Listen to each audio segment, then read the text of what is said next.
네, 안녕하십니까. 안녕하세요. 센트로의 김향훈 변호사입니다. 이창 변호사입니다. 예, 오늘은 재개발 재건축에서 이주대책 수립에 대해서 한번 알아보겠습니다. 네. 재개발 재건축에서는 기존에 살고 있던 사람들이 그 땅을 떠나서 다른 곳으로 가게 됩니다. 그러면 네. 보통 일반 사람들은 내 땅과 건물을 뺏기니까 비슷한 면적의 다른 데를 땅으로 달라고 할 것 같아요. 네. 그걸 이제 우리 법에서는 어떻게 정하고 있죠? 그 부분에 대해서 아직 확정된 대법원 판결은 없는 상황인데 법조문에는 어떻게 돼 있나요? 법조문에는 관련 법은 토지보상법입니다.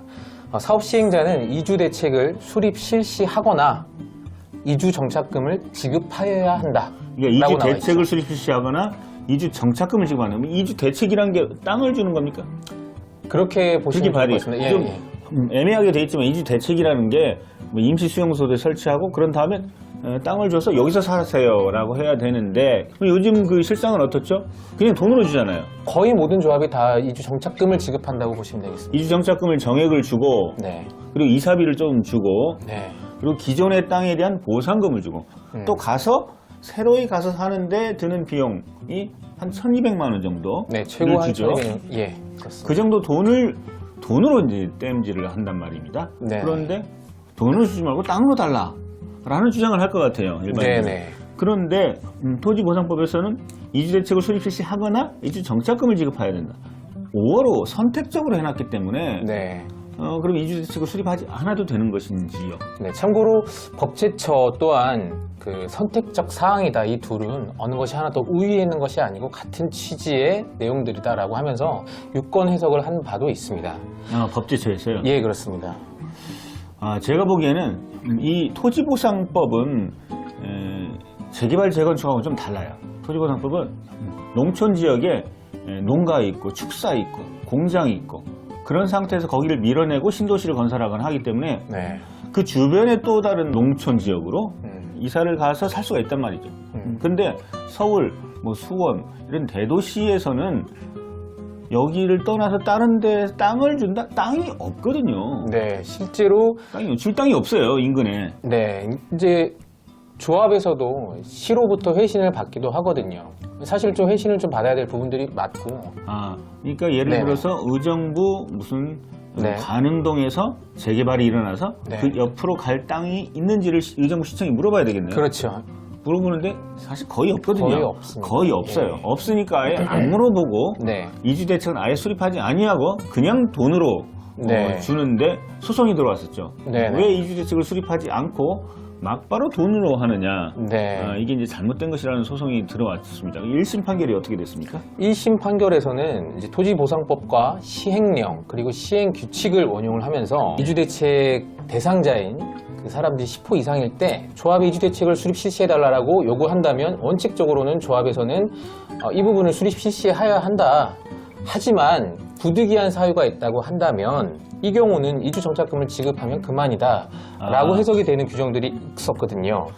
토지보상법 시행규칙 제53조에 부득이한 사유가 있는 경우에는 이주대책을 수립하지 아니하고 이주 정착금 지급으로 네. 가름한다 이런 얘기죠? 그렇습니다. 그리고 그 부득이한 사유로서 예. 택지 조성에 적합한 토지가 없다면 그러면 이는 부득이한 사유에 해당되니까 이주 정착금을 지급하면 조합으로서는 의무를 다하게 되는 것이다 그렇죠. 라고 한 것입니다. 그러니까 인근에 택지 조성에 적합한 토지가 없는 경우 네.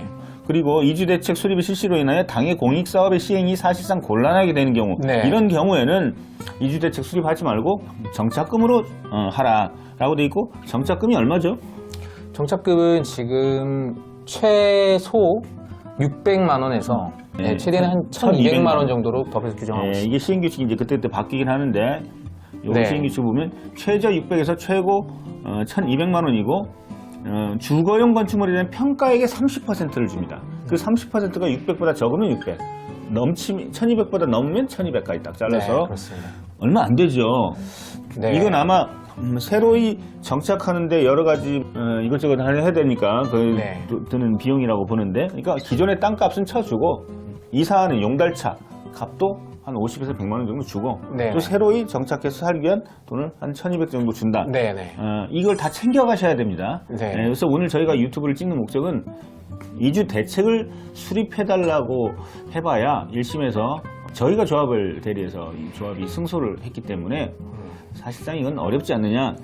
네, 왜냐하면 이제 토지보상법에는 이주 대책을 수립 실시하거나 아니면은 이주 정착금을 지급하면 된다라고 해석이 될 여지도 있고, 더 나아가서 이주 대책을 수립 실시하는 경우라 할지라도 부득이한 사유, 네. 예컨대 택지 조성에 적합한 네. 토지가 없다는 대부분 등, 여기에 해당한다는 네, 얘기죠. 그렇습니다. 사유가 있으면 또 이주 정착금을 지급하면 그만이다 라고 볼 수 있기 예. 때문에 사실 저희가 이제 네네. 조합 측을 대리해서 이주 대책을 수립하지는 않았지만 시청에 물어봤더니 인근에 땅이 네. 없더라라는 회신을 받은 바 있고 네.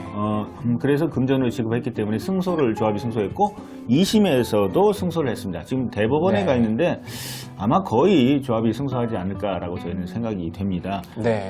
그래서 그냥 이 유튜브를 보시는 분들은 그냥 이주 정착금이나 확실히 챙기자 라고 하셔야 되겠고, 조합에서 주의할 사항은 뭐죠? 조합에서는 반드시 시로부터 택지 조성에 적합한 토지가 있는지 여부를 먼저 안전하게 예. 확인을 꼭 받으신 후 이주 정착금을 지급하시는 것이 보다 안전하겠다. 예. 그러니까 누군가 이 소송을 걸어오면 피곤하니까 네. 시청이 반드시 문의하는 거죠. 인근에 이주 대책을 수립할 만한 택지가 있습니까? 시청에서는 거의 없다고 할 겁니다. 없어요, 거의. 네. 예. 경기도 아주 저기 시골 같은 데는 있을지 몰라도 도시권에서는 거의 없거든요. 이 토지보상법은 시골 지역의 개발을 염두에 둔 겁니다. 그런데 도심의 재개발에서는 거의 없죠. 자, 그래서 오늘 여러분들이 이 유튜브를 보고 아셔야 될 것은 이주 대책을 수립함에 있어서 택지 조성하는 것은 매우 어렵기 어렵다. 때문에 그냥 이주 정착금 1,200만 원 정도를 꼭 받아가시는 게 좋겠다. 네. 조합에서는 그래도 혹시 아직 대법원 판례가 나오지 않았기 때문에 이주 대책을 수립할 인근에 택지가 있는지를 시청과 구청에 꼭 문의를 해서 없다라는 결론을 받아 놓으셔야 네. 나중에 소송에서 유리하다, 이런 말씀을 드립니다. 그래서 이제 받아갈 돈이 이주 정착금 1,200만 원 최대, 그 다음에 이사비 한 50에서 100만 원, 그리고 주거이전비도 있죠. 주거이전. 이건 이제 네. 세입자의 경우나 이런 분들은 이제 주거이전비 보상이 있고, 소유자도 이제 주거이전비 보상이 있습니다. 네. 소유자는 2개월분, 세입자는 4개월분. 그리고 원래의 땅값과 건물 보상금, 보상금. 그걸 받아가야 되겠죠. 네. 그래서 그 원래 땅값을 올리는 것도 이게 대단한 노하우죠. 네. 그리고 이 소송에서 좀 엉뚱하게 소송을 원고가 제기해서 좀 패소한 측면도 있는데 네. 전문 변호사가 꼭 필요하다는 그런 점도 네. 말씀을 드립니다. 2심에서 저희는 그 부분을 이제 법리적으로 주장을 해서 이기게 되었습니다.